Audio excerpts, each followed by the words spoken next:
Many health facilities in the country are under pressure, especially with the outbreak of cholera. The La General Hospital in Accra is one of the hardest hit. Weekly figures of patients trooping in with cholera are staggering, and workers find themselves overwhelmed by the numbers since space is a problem. A philanthropist has paid a donation of medical items and drugs worth 30,000 Ghana cedis to the management of the hospital to lessen their needs, especially in the fight against cholera. The wind of cholera has for the past couple of months swept through some parts of the country, with 7 regions bearing the brunt of this epidemic. Filth is a major cause of the disease, and to ensure that the tide of cholera is held in check, the city authorities have embarked on a massive cleanup exercise. Now, the Ghana Health Service is asking food vendors to stop selling near open gutters because such places serve as points of contact for cholera. One hospital in Accra that has recorded a lot of cholera cases is the La General Hospital.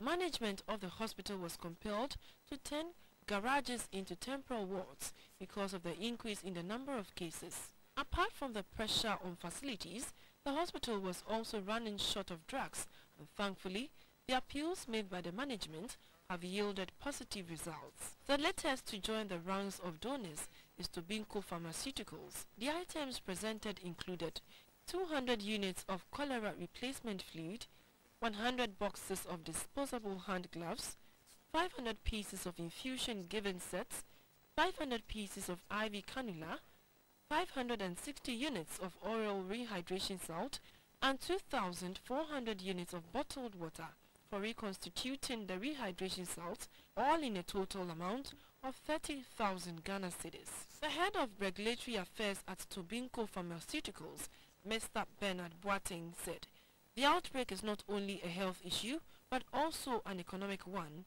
and should be supported by all corporate bodies." What we realize is that people are dying, unfortunately, not because the medicines are not available, but then out of scarce resources. The person is on admission, but then the hospital is now trying to procure the medicine. By the time the hospital gets it and comes back, the person might have died.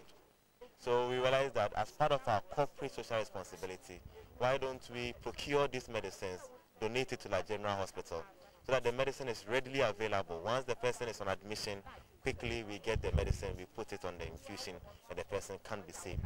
The Deputy Director of the La General Hospital, Mrs. Joyce Oforiechia, expressed gratitude to Tobinco. As at August this year, over 9,000 cholera cases had been reported nationwide, with 85 deaths.